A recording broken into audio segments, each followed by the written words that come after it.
Siren की घनघनाती ये आवाज इस बात की गवाह है कि बनारस में सबसे बड़ा अग्निकांड हुआ है।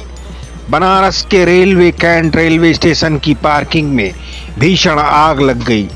आग के बाद ऐसी तबाही मची कि 200 गाड़ियां जलकर खाक हो गईं। बताया जा रहा है कि आग शॉर्ट सर्किट की वजह से लगी, लेकिन इसके पीछे कोई बड़ी साजिश भी हो सकती है, जिसकी जांच की जा रही है। देर रात वाराणसी फायर सर्विस को कॉल जाती है कि पार्किंग में शॉर्ट सर्किट से आग लग गई। धीरे धीरे आग बढ़ती है, एक गाड़ी से दूसरी गाड़ी को अपनी चपेट में लेती है।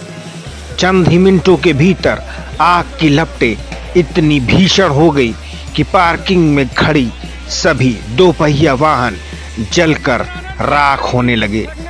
फायर ब्रिगेड की तमाम गाड़ियों को घटना स्थल पर रवाना किया गया, लेकिन एक गाड़ी या 2 गाड़ी से आग पर काबू पाना मुश्किल था। इसलिए कई और फायर ब्रिगेड की गाड़ियों को बुलाया गया। फायर ब्रिगेड कर्मियों को भी आग को बुझाने में लगा दिया गया। कई घंटों की मशक्कत के बाद रात करीब 3:30 बजे आग पर काबू पाया जा सका, लेकिन तब तक करीब 200 गाड़ियां जलकर राख हो चुकी थीं।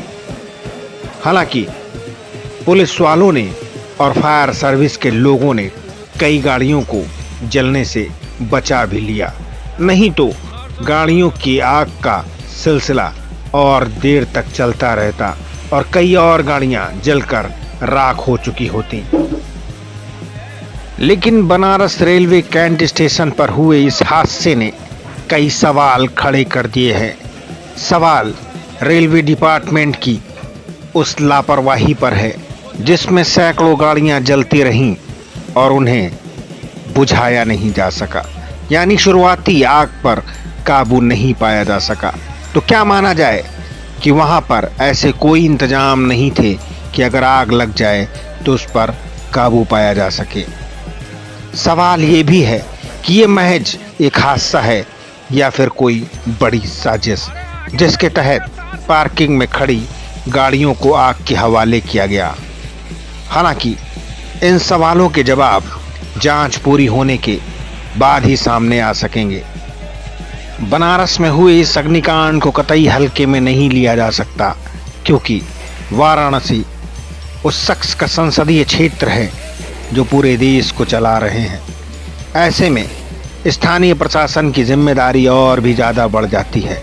अभी आपको झांसी का अग्निकांड ध्यान ही होगा, जहां पर मेडिकल कॉलेज के नर्सरी वार्ड में आग लग गई थी।